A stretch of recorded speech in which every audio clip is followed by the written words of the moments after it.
Nous avons vu dans un cours précédent que dans le cas d'une transformation où apparaît ou disparaît une espèce chimique qui absorbe dans le visible, comme ici avec le diode, en mesurant l'absorbance du mélange réactionnel, qui est proportionnelle à la concentration de diode après la loi de Beer-Lambert, il est possible de retrouver l'évolution temporelle de la concentration de diode. Mais dans le cas de la décomposition du peroxyde d'hydrogène grâce à un catalyseur qui donne de l'eau et du dioxygène, le suivi d'absorbance n'est pas possible car aucune espèce en jeu n'absorbe dans le visible. Par contre, on remarque qu'il se forme un gaz.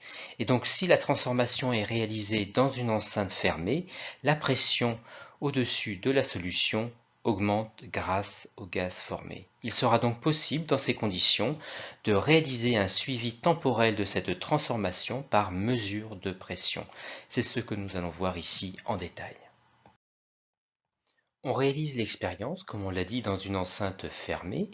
On y introduit la solution aqueuse de peroxyde d'hydrogène, qui est ce qu'on appelle aussi l'eau oxygénée. Sa concentration initiale est de 0,073 mol par litre. Tant que le catalyseur n'est pas introduit, la décomposition n'a pas lieu car elle est infiniment lente.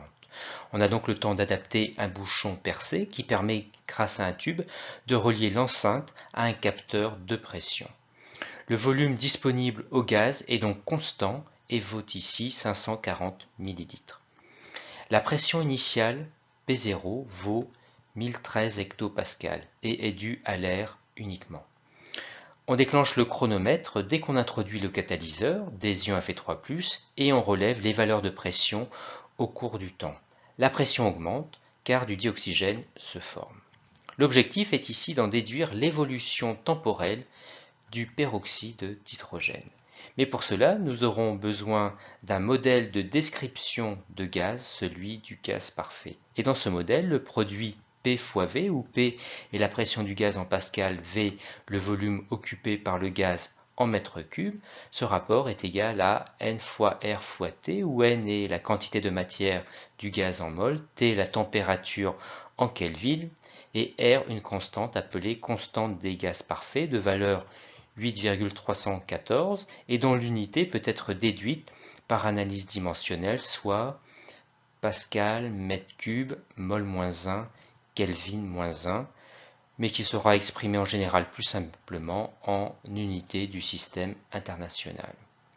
Ce modèle décrit bien le comportement d'un gaz réel à condition qu'il soit à basse pression, c'est-à-dire inférieur à 2000 hectopascales, ce qui est bien le cas dans notre expérience.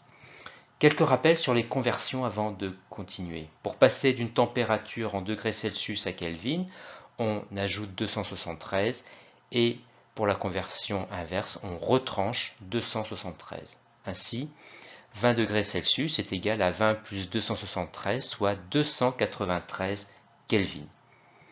On rappelle aussi que 1 mètre cube contient 1000 litres, soit 10 puissance 3 litres. Et donc que 1 litre égale 10 puissance moins 3 mètres cubes. D'autre part, 1 litre contenant 1000 millilitres, soit 10 puissance 3 millilitres, alors 1 mètre cube est égal à 10 puissance 6 millilitres, soit 1 millilitre égale 10 puissance moins 6 mètres cubes. Nous allons maintenant pouvoir utiliser le modèle du gaz parfait pour effectuer le passage du suivi de pression au suivi de concentration.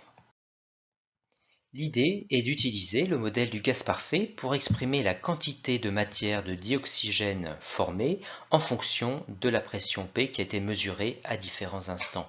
Et grâce à un tableau d'avancement, on la relie à la quantité de matière de peroxyde d'hydrogène restante. Et on divisera par le volume de la solution V0 pour obtenir la concentration de H2O2 en fonction de la pression. Il ne restera alors plus qu'à faire les calculs de concentration pour chaque pression mesurée.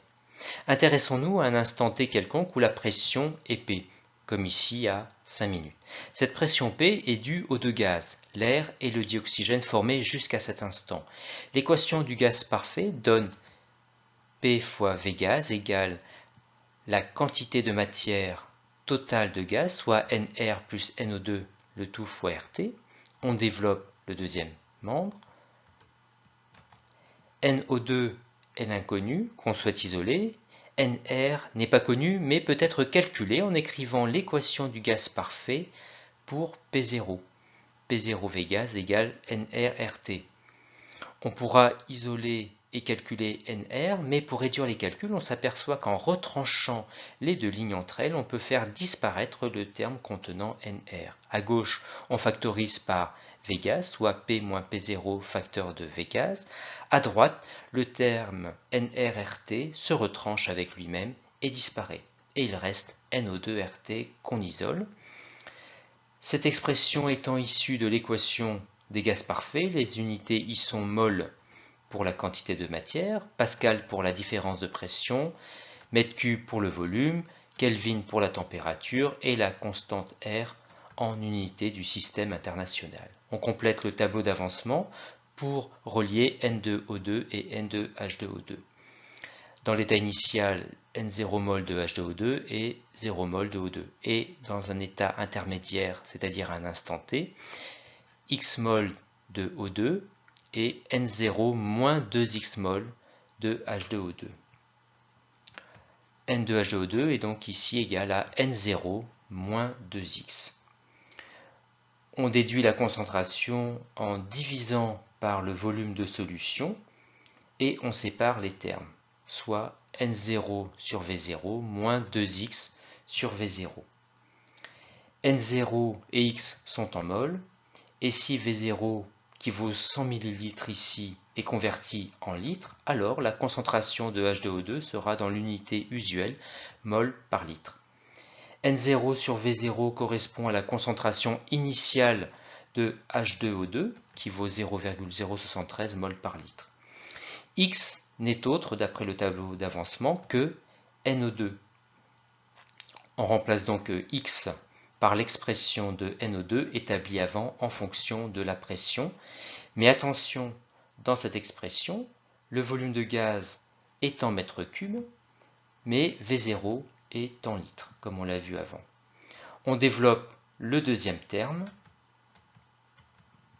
et on remplace par les valeurs numériques. Avec 10 puissance 2 pour la conversion d'hectopascal à pascal, 10-6 pour la conversion de millilitres à mètre cube, et 10-3 pour la conversion de millilitres à litre. La même chose pour le troisième terme de l'égalité. D'où l'expression numérique de la concentration de H2O2 en fonction de la pression, expression qui nous permet pour chaque pression mesurée d'en déduire la concentration de H2O2 et on obtient alors l'évolution temporelle de la concentration de H2O2 qui était l'objectif. Rappelons que cette courbe permet de déterminer par exemple à 15 minutes la vitesse volumique de disparition de H2O2 égale à l'opposé de la dérivée temporelle de la concentration de H2O2 calculée à 15 minutes et qui n'est autre que l'opposé du coefficient directeur de la tangente à la courbe à 15 minutes, soit moins YB moins YA sur XB moins XA où A et B sont deux points de la tangente. On remplace leurs coordonnées dans la formule et on trouve une vitesse volumique de disparition de 1,8 mmol par litre par minute. En conclusion, on retient de cette étude que l'équation du gaz parfait à connaître permet de relier la pression mesurée à la quantité de matière de gaz formé, ici le dioxygène.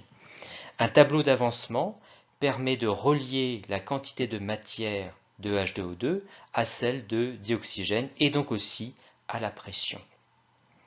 Et en divisant par le volume V0 de solution, on obtient alors l'expression de la concentration de H2O2 en fonction de la pression. On fera bien attention aux unités lors de l'application numérique dans cette expression où les volumes ne sont pas dans les mêmes unités. Et enfin, cette expression nous permet d'en déduire le suivi temporel de la concentration de H2O2.